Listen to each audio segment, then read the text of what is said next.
Boa noite. Estou preparando o vídeo sobre o tema da nossa aula de sexta, informação.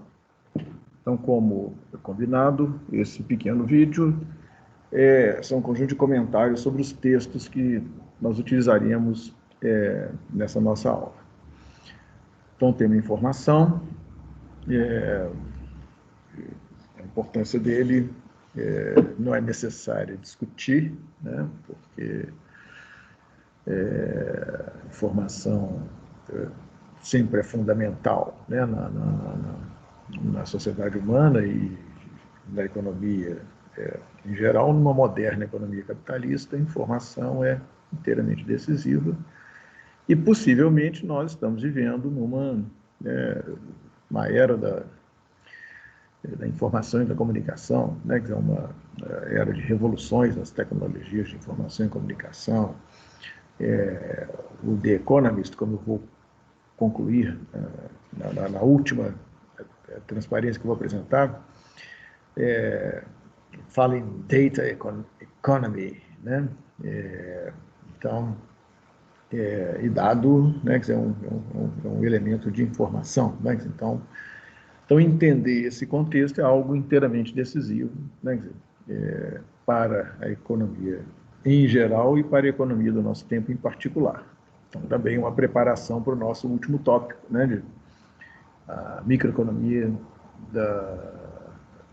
do capitalismo pós-World Wide Web, né? As duas últimas aulas deste curso. Então, eu mandei um pacote de textos para vocês, né?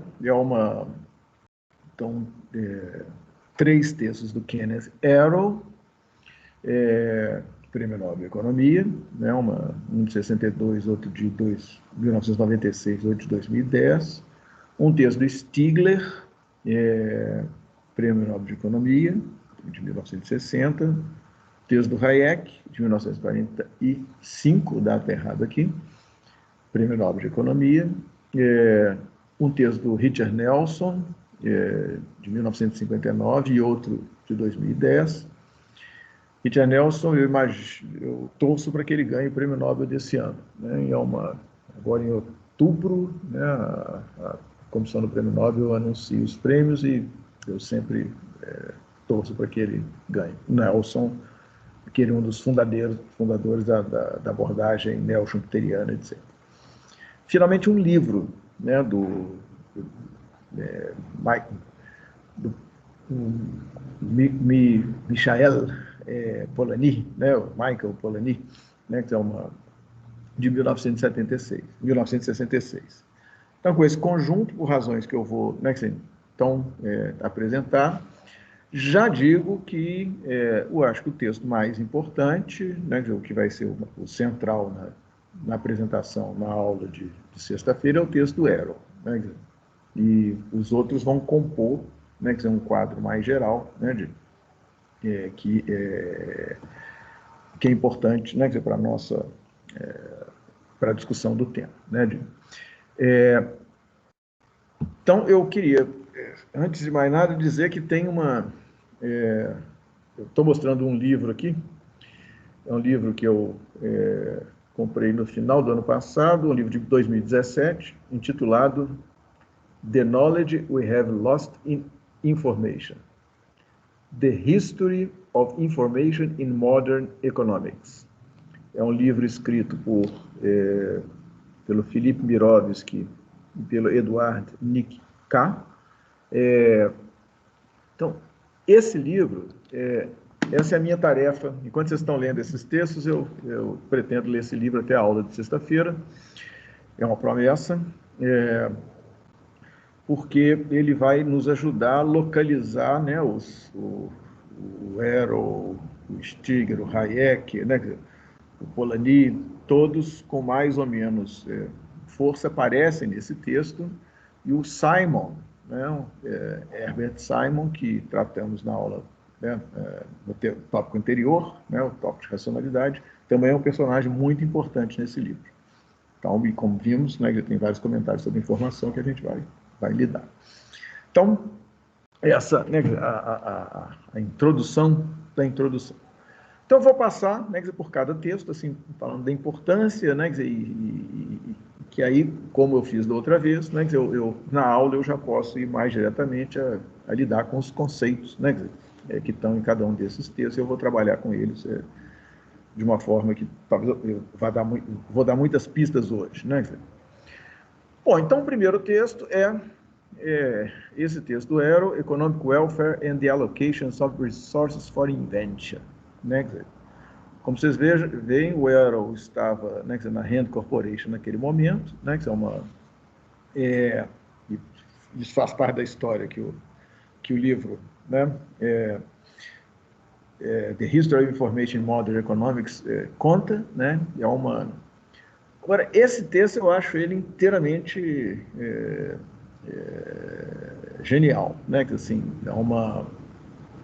Eu já pensei aqui o que eu quero explorar mais, né, quer dizer, no texto, que é um texto que discute, né, quer dizer, a natureza da informação como um bem econômico, né, mais precisamente a informação como uma mercadoria, né.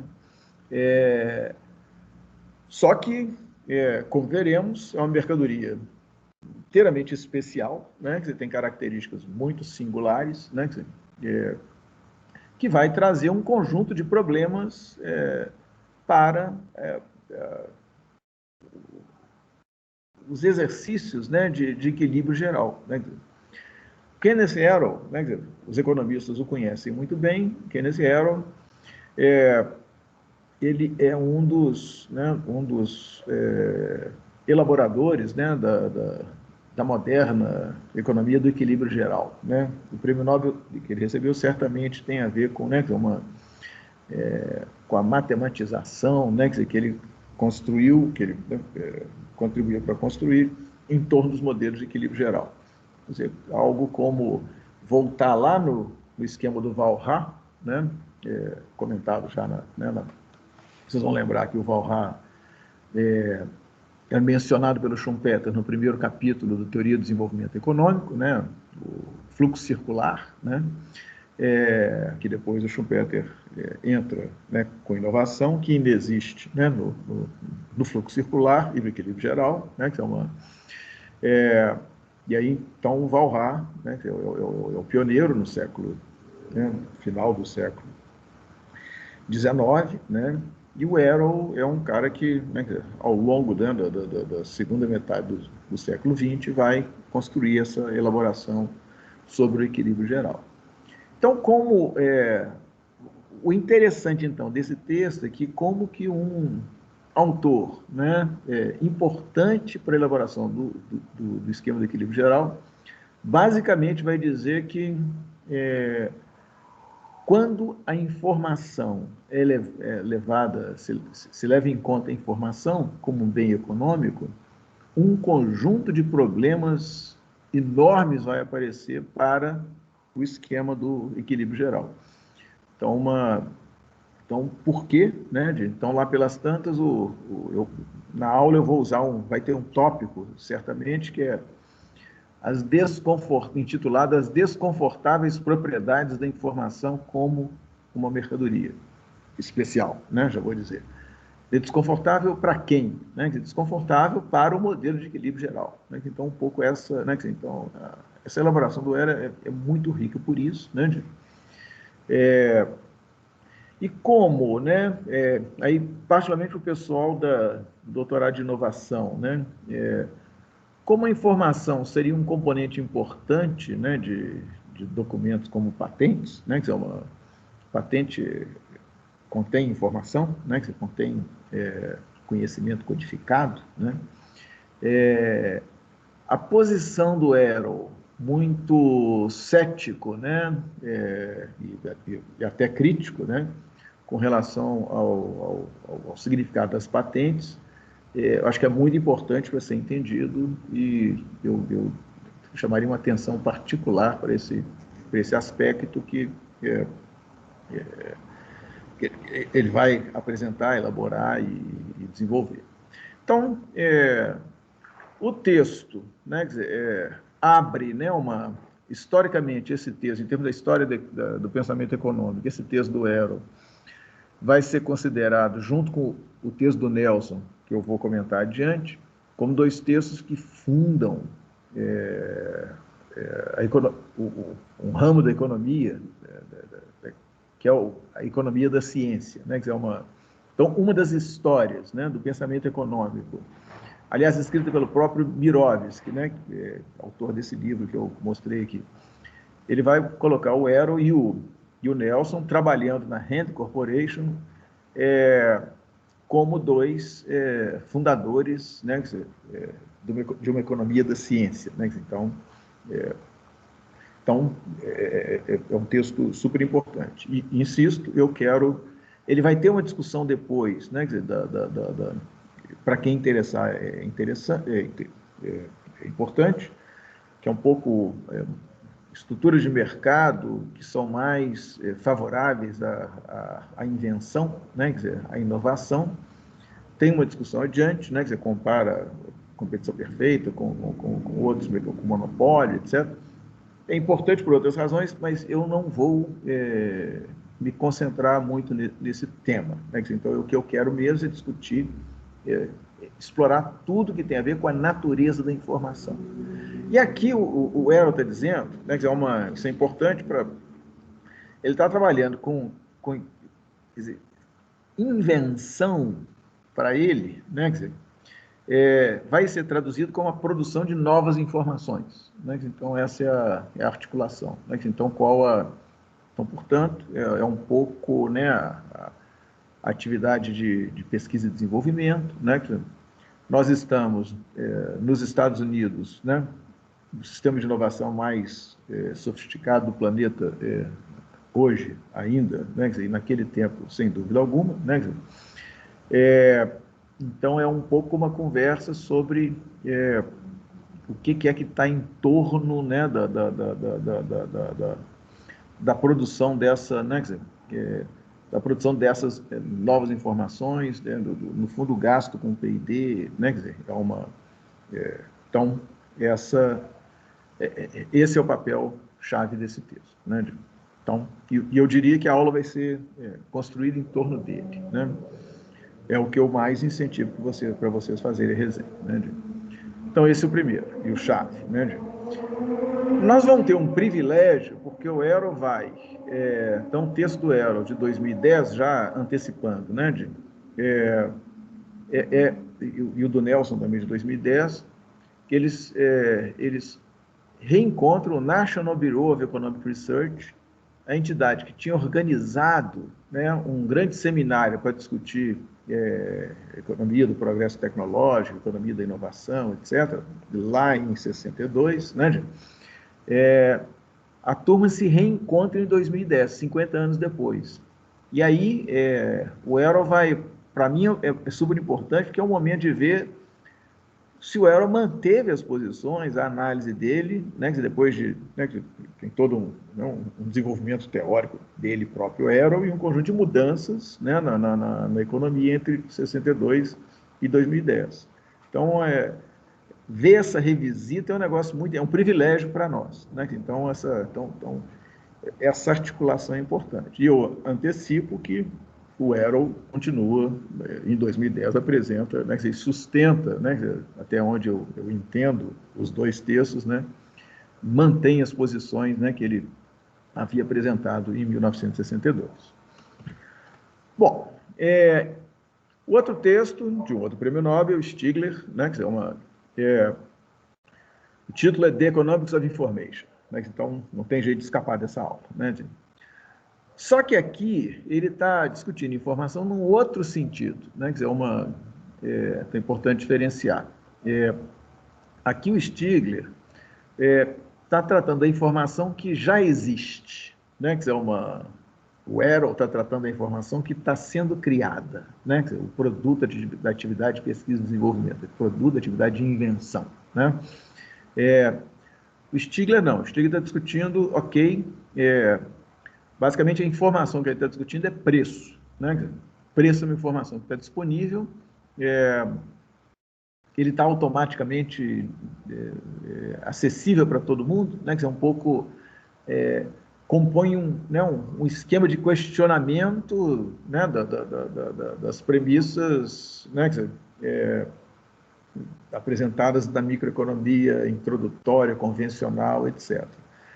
Ele vai dizer que não, né, quer dizer, por várias razões, inclusive porque preço muda muito, né, quer dizer, nos mercados, e o centro da discussão dele é a busca, the nature of search, né, quer dizer, a busca. Então, a informação tem um problema específico que ela deve ser buscada, né, quer dizer, buscar informação relevante, né, envolve gasto de tempo, envolve custo, né? Então ele está discutindo um elemento que é a busca da informação que já existe, né?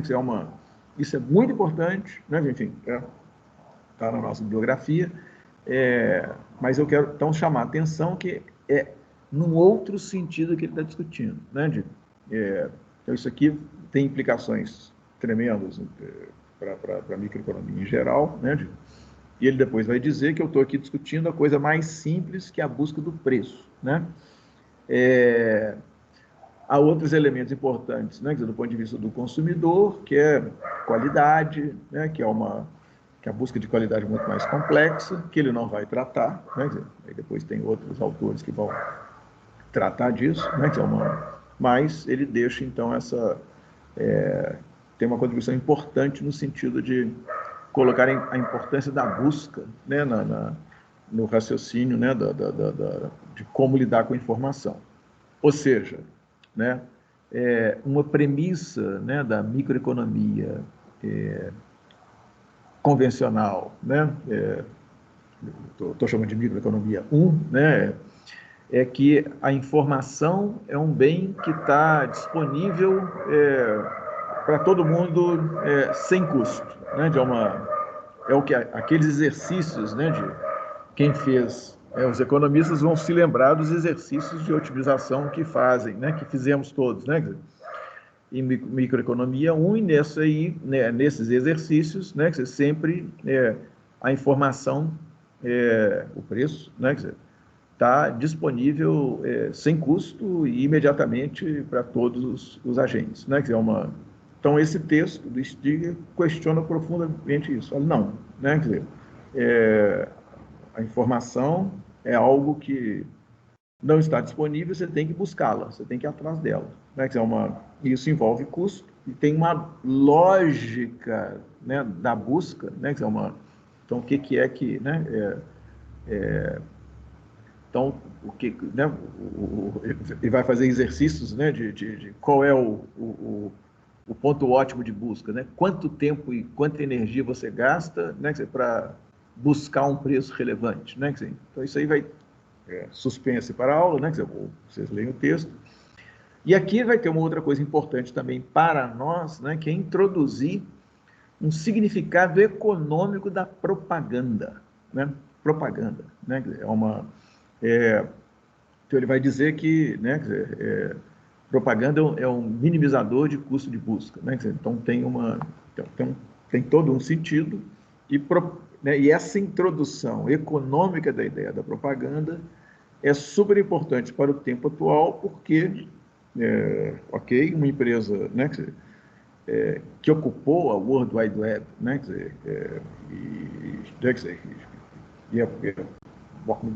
a Google, né, é uma empresa que depende, né, vive, né, de venda de propaganda, né? Então tem toda então, a existência de uma infraestrutura de propaganda é um pré-requisito para o surgimento de uma empresa como a Google, né? Nós vamos estudar isso quando estudarmos estrutura de mercado, é um capítulo do livro do Scherer e do Ross, né?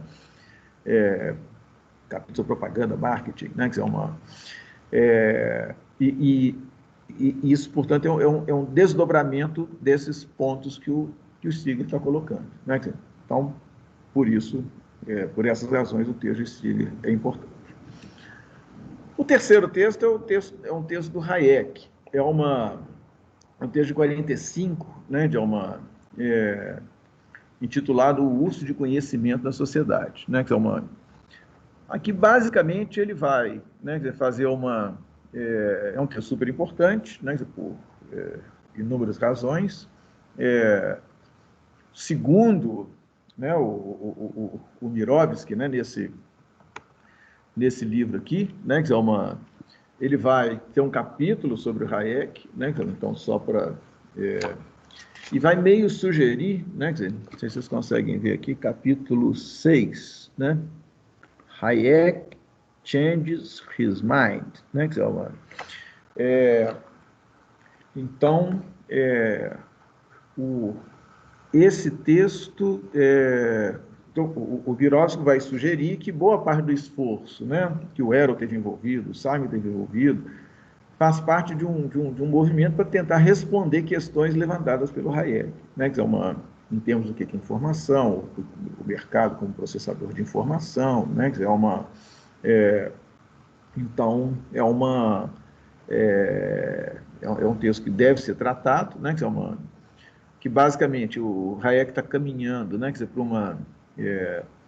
para uma discussão onde, né, o mercado, que aqui ele vai chamar o mercado, é uma maravilha, né, quer dizer, é uma maravilha porque ele disponibiliza a informação relevante, né, quer dizer, para todo mundo que a desejar, né? Quer dizer, o preço é uma síntese, né, de um conjunto de informações econômicas que o mercado organiza e oferece, né? Então, aqui tem uma ideia então que ninguém vai conseguir deter todo o conhecimento, né? Quer dizer, então, por isso, é um texto de polêmica contra a ideia, né, da possibilidade do planejamento econômico. Aliás, é um texto, né, que vai ser importante num episódio, né, relevante, né, da história do pensamento econômico, que é a controvérsia do cálculo econômico no socialismo, né, que é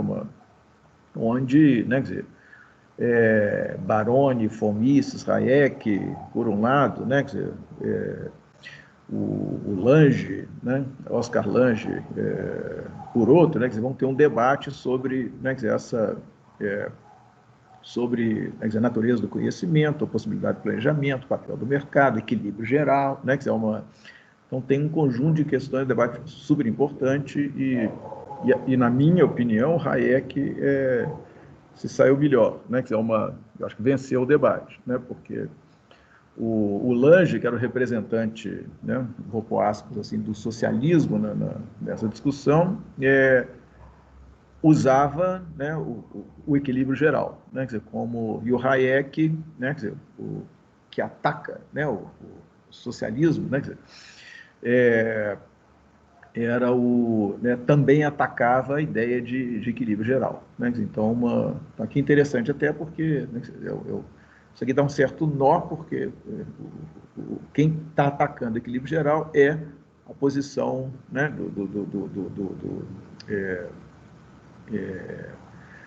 digamos assim, mais à direita, né, no espectro político, né? Então, enfim.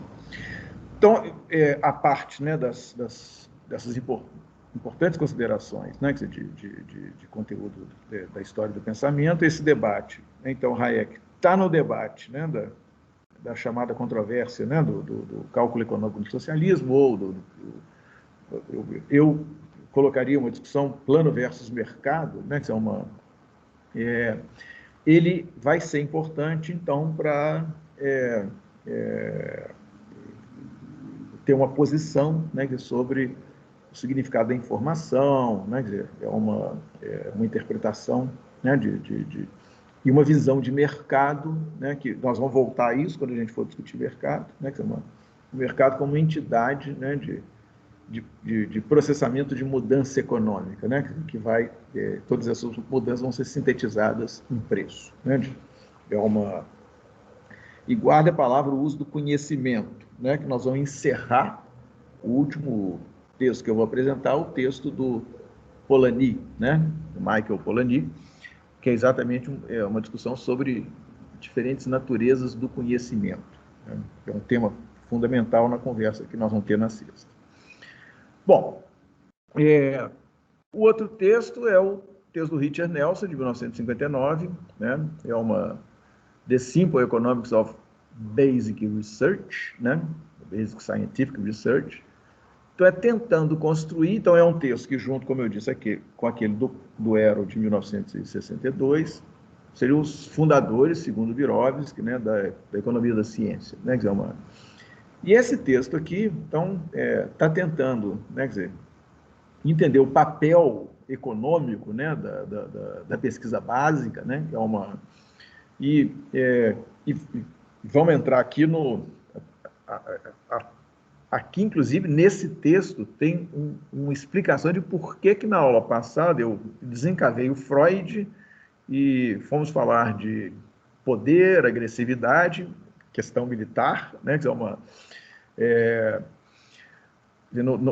digamos assim, não dá para ter ideia de agressividade, né, e a questão militar como coisas irracionais, né, inclusive esse esforço todo, né, da Rand Corporation está ligado a entender, né, digamos, o que vai aparecer no texto do Nelson com peso, né, o gasto de pesquisa e desenvolvimento com finalidade militar, né, que é uma... Porque se vocês pegarem, saindo da discussão mais teórica, pegarem o Nelson vai apresentar esse dado, o papel, em termos de, em 1962, a maior parte, né, da pesquisa científica era financiada com recursos públicos, né? Até hoje é isso, né? Quer dizer, a pesquisa básica fundamentalmente tem um papel, né, os recursos públicos têm um papel chave, né? Que é em 1959 muito mais, né? Que é um contexto de Guerra Fria, né? Um contexto geopolítico, né? Que não deve ser esquecido, né? Então, de novo, o poder, né? A questão militar por trás, né? Insisto, não dá para entender, né? Só aquela lógica de busca do lucro do Schumpeter, tem algo mais, né? Então, como isso se articula? Boa questão, né?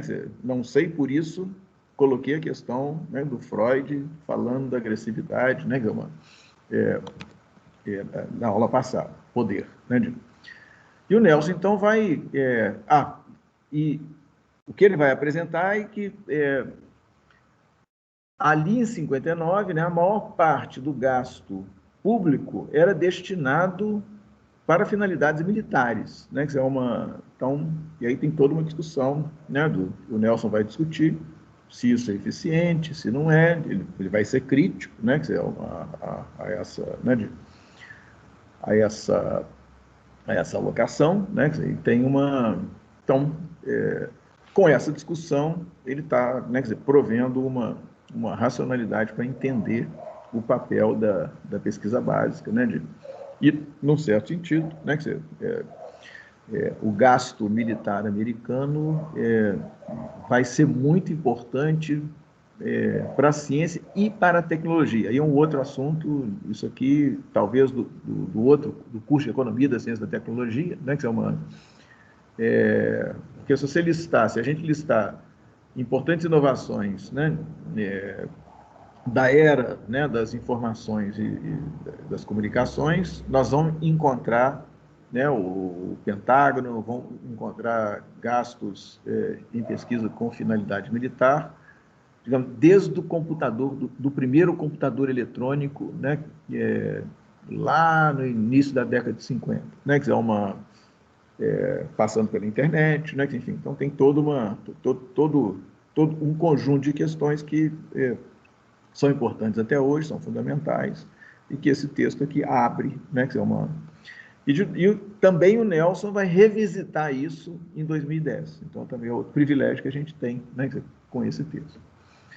Depois eu selecionei esse texto do Arrow, de 1996, né, quer dizer, Technical Information and Industrial Structure, por quando eu li esse texto em 1996, já tinha lido, né, o texto de 62, né, que é um texto que eu vinha conhecer no meu mestrado, nos estudos, né, que enfim, foi muito influente na minha minha elaboração, tanto na dissertação de mestrado como na tese de doutorado.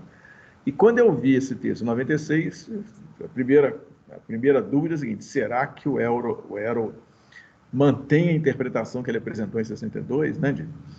E a resposta é sim, né? Então aqui já vai de novo uma outra nota, né? Em particular para a turma do doutorado de inovação, quando vocês forem discutir propriedade intelectual, nunca se esqueçam do Arrow. Essa é uma importante contribuição deste curso, Microeconomia Evolucionária, para qualquer discussão teórica sobre patente, né? Que é uma teórica. Não estou discutindo encaminhamento, coisa prática, etc, etc. Isso é uma... Na aula, vocês podem me provocar um pouco, né, para conversar sobre isso, eu falo. Aqui, o Arrow, esse texto tem insiste, né, na natureza, né, que a informação é um bem econômico que tem características que o diferencia, né, o bem econômico, dos bens usualmente modelados na economia, né, que é então essa diferença vai ser, né, quer dizer, vai relembrar o que ele elaborou em 62. E a conclusão é que eu acho que esse artigo conclui conjecturando sobre uma tensão crescente entre as relações legais, então ele está falando de propriedade intelectual, e os determinantes econômicos fundamentais, a natureza da informação. Então tem um problema que ele identificou, né, quer dizer, em 62, que ele volta a discutir em 96, e que é importante, veremos que ele vai até apresentar mais elementos em 2010. Então, em 2010, né, quer dizer, o Arrow já, né, enfim, eu não sei quando é que, depois eu checar, o Arrow não está vivo mais, né, quando é que ele falece, não sei se é 2012, depois vamos conferir isso aqui. Então, certamente é importante, que é um depoimento, ou 2016, enfim, ele não está mais entre nós, infelizmente.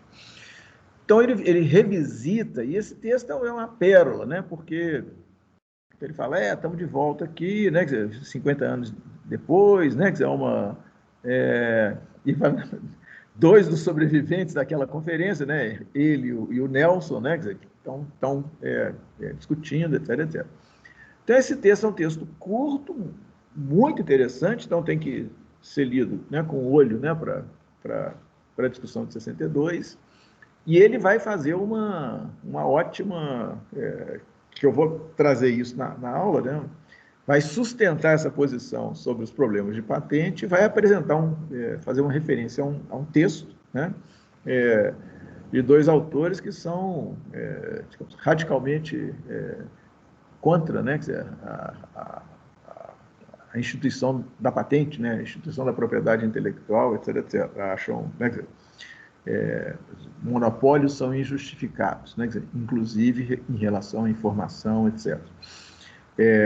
Então, o fato do Arrow ter recomendado esse livro, né, que eu trarei na próxima aula, vocês podem ver, né, quer dizer, aliás, vocês lendo esse texto, vai ter a referência ao livro, e o livro é encontrável na internet, né, quer dizer, então, coerentemente, né, quer dizer, então, é também muito precioso, muito interessante, e dá para ter uma conversa de história e pensamento econômico, né, sobre um tema, né, que não é o que eu vou explorar, mas, né, eu quero mais perseguir a sustentação, né, do Arrow mantendo, né, a posição 50 anos depois, né, Bom, depois o texto do Nelson, né, que é de novo, né, que é então ele, né, lá nessa conferência, né, em 2010, o National Bureau of Economic Research, revisitando, né, aqui é o título, né, da conferência de 62, the rate and direction of inventive activity, né, que é uma... Isso aqui, quem tiver entendendo, no site do National Bureau of Economic Research é nber.org, né? Vocês entram e encontram, está disponível para público, né? Então aqui eu estou trabalhando com tudo isso, porque tudo isso é público, né? Então, e só para fazer propaganda dos textos, acho que não tem nenhum problema, né? Então o Nelson também revisita, né? E faz um balanço, né? Do que mudou, né? E a situação da economia, né? Quer dizer, como é que a economia que lida com inovação, etc., vai tratar, né, dessas questões 50 anos depois. Então, essa, né, quer dizer, então, chamar a atenção, tem dois pares, né, quer dizer, o Aero 62 e o Aero 2010, né, quer dizer, e o Nelson 59 e o Nelson 2010, né, quer dizer, então, eu acho que é interessante para ver o tipo de balanço que nós tivemos o privilégio de poder ver. E, finalmente, eu mandei um livro que recomendo a leitura, sim, né, que é um livro muito interessante, Michael Polanyi, né, quer dizer, Polanyi, esse é irmão do Cal Polanyi, que é autor de um livro muito importante, chamado A Grande Transformação, né, que normalmente os economistas, pelo menos na nossa faculdade, é um texto importante na discussão pelo menos num curso chamado Economia e Sociedade, que é no primeiro período, esse texto é apresentado do Cal Polanyi, né? Então, o Michael Polanyi é outra, né? É outra...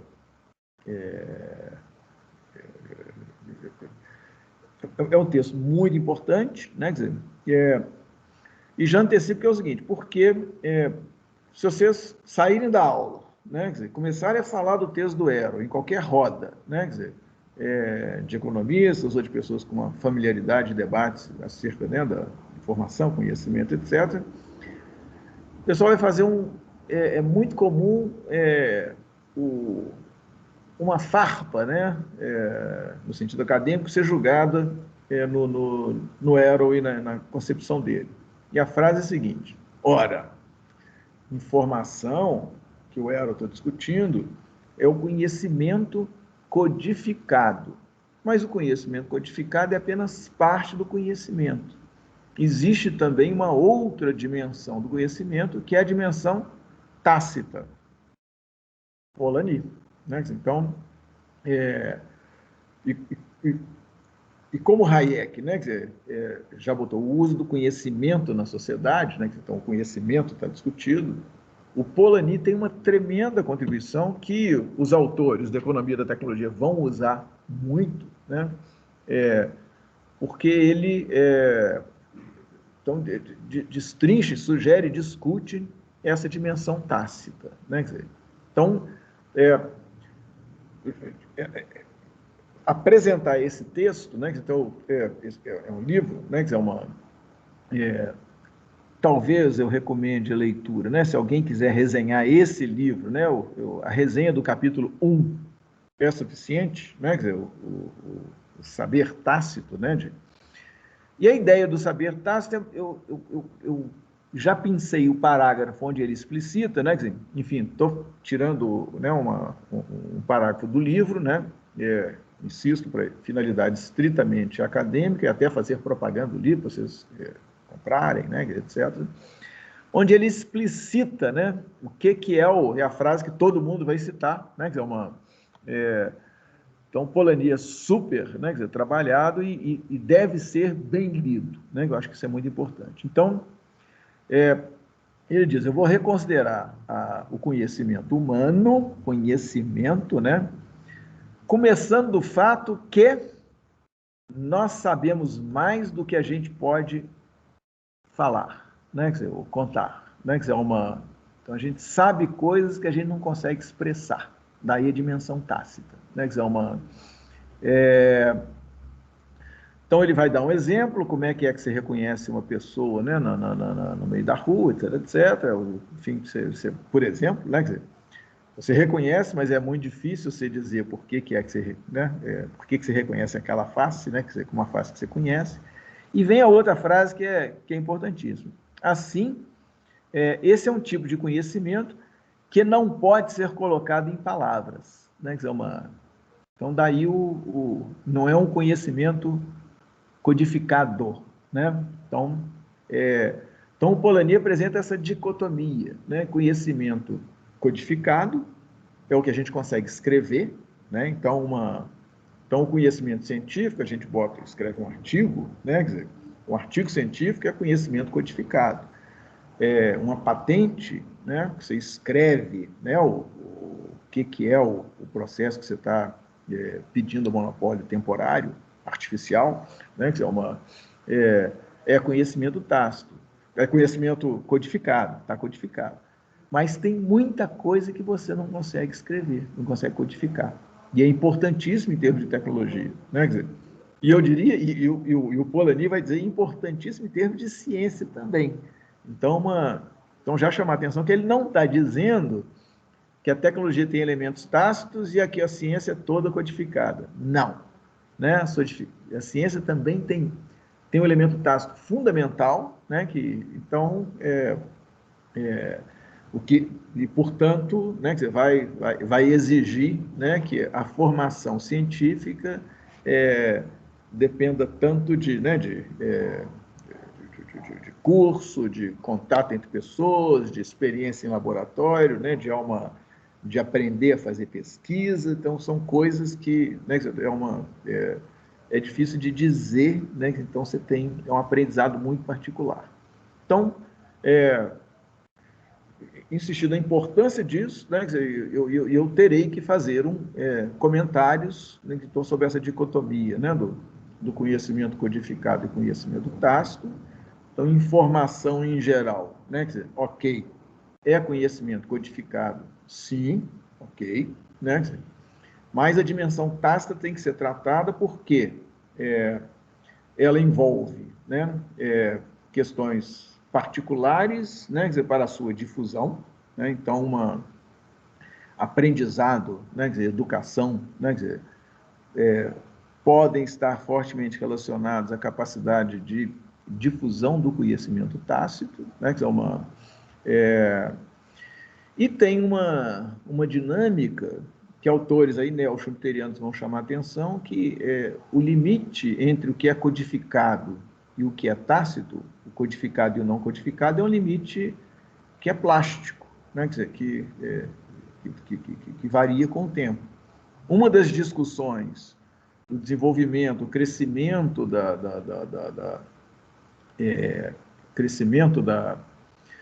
né, o avanço das tecnologias de informação e comunicação é que com mais recursos de processamento de informação, o que pode ser codificado pode estar aumentando. Então tem né, as fronteiras entre o tácito e o codificado vão se transformando. Então, é uma discussão super importante, né? E tem uma outra que vai me escapou aqui, eu lembro na aula o tácito, o papel do aprendizado, o papel da educação, e o tácito para o aprendizado, gente do céu, é o limite. E vai ter um tremendo debate, né, entre autores neo-schumpeterianos, em particular entre, né, pessoal dinamarqueses e suecos, né, o Lundvall, né, que é uma turma importante, né, no movimento, né, na economia neo-schumpeteriana nesse momento, e o Forret, que é um francês. Então tem um debate sobre o que é exatamente conhecimento tácito, o que é exatamente conhecimento codificado, quais são os limites, como é que eles alteram. É um debate muito importante, né? Então, ter esse assunto é fundamental. E, finalmente, o Polanyi vai ter uma implicação importante, né, para para discussões de inteligência artificial e do que é automatizável, né? Quer dizer, então, basicamente, autores que estão... Tem um autor que chama Autor, né? Quer dizer, um texto muito interessante, né, sobre de 2016 ou 2017. Talvez eu use lá na discussão sobre a economia pós-World Wide Web. Por que ainda tem tantos empregos na indústria de transformação, que ele vai dizer, né, que tem um oba-oba muito grande sobre a possibilidade de automação de tudo, né, coisa muito mais complicada, né, e vai mencionar um paradoxo do Polanyi, né, quer dizer, esse, Michael Polanyi, que é basicamente dizer, ok, o robô pode fazer tudo o que é programável, portanto, codificável. Agora, a dimensão tácita, que é fundamental para muita atividade, né? Na manufatura, na engenharia, etc., na indústria de transformação, essa não é programável, pelo menos nesse momento, né? Então, ele faz Então, é um debate, então só fazer uma referência, porque vai ter uma menção ao paradoxo de Polanyi, e, portanto, a leitura desse livro nos ajuda a entender, né, basicamente voltando àquela frase, né, quer dizer, se eu sei mais do que eu posso contar, como é que eu programo algo que eu sei e que eu não consigo contar, né, quer dizer, então é um pouco a abertura de um debate, e por isso eu acho que a contribuição do Polanyi é importante também, né, quer dizer, por essa, né, entra numa discussão da inteligência artificial, seu potencial, seus limites, etc, etc. Então, é isso, né? Quer dizer, então, na sexta-feira, 9 horas, usando o Teams, né? Então, acredito que até lá todo mundo já terá se inscrito, né? Se cadastrado. E eu descobri que só 2 alunos não tinham conseguido na sexta-feira. Se continuarem sem conseguir, eu descobri que eu posso convidar. Então, vou pedir para que vocês que estão cadastrados, no início eu mando pelo chat, né, o link, e aí vocês repassam para os seus colegas que eventualmente não tiverem conseguido. Então, todo mundo, a aula de sexta, todo mundo lá.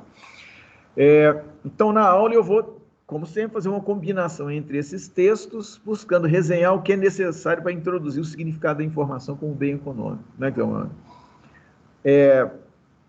aqui é importante algo que eu devia ter dito lá no começo. Todo mundo tem o que dizer sobre informação, mas a gente tem que perguntar, informação em que sentido? Né? Há conceitos e conceitos. Então, por isso que esqueçam, se vocês não leram Arrow, esqueçam tudo que se tem sobre informação, porque ele é o ponto de partida essencial para o que nós queremos discutir.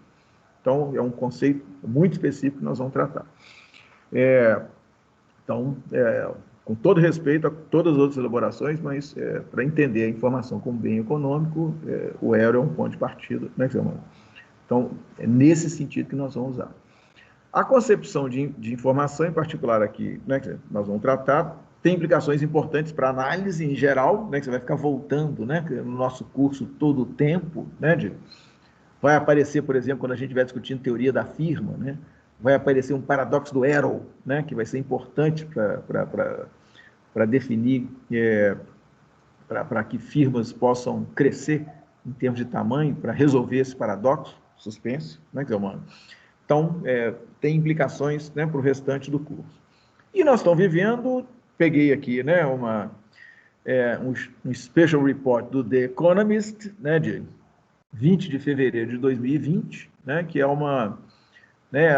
esse dilúvio de dados está gerando uma nova economia, né, que como sempre, tem, né, que é uma manchete, né, que é jornalismo, né, que mas o The Economist, né, sempre vai sentindo algo que então, tem algo que está transformando, e eu acho que isso nos ajuda, né, que é essa data economy, né, quer dizer, E dado tem uma relação entre dado e informação, que é algo que a gente deve explorar e que nós vamos ter que explorar bem lá no tópico a microeconomia da era pós-World Wide Web. Né? Então, e evidente, né, quer dizer, como o fecho do nosso curso é exatamente nessa discussão, a microeconomia para essa era, né, então toda a discussão da informação é uma pré-condição fundamental para o que nós vamos tratar lá adiante, né, quer dizer, nas duas últimas aulas do nosso curso. Então, com isso, né, quer dizer, então eu desejo uma boa leitura para todos, né, quer dizer, uma boa semana. Então, estou aqui, não sou robô, né? Estou aqui conversando com vocês, né? Espero ter sido proveitosa, né? A apresentação, o que eu quero, assim, em suma, que vocês têm na mão textos fantásticos, né? Aproveitem, divirtam-se, né? É um material para coisas muito importantes, né? Na vida de pesquisador, na vida de estudantes de economia, estudantes de inovação, né, e pessoas que querem entender o mundo, né, que é a economia que a gente vive. Então é isso. Muito obrigado, boa leitura e até sexta-feira, às 9 horas, dia 21 de agosto. Né, por aqui, né, pelo Teams, né, Microsoft Teams. Muito obrigado.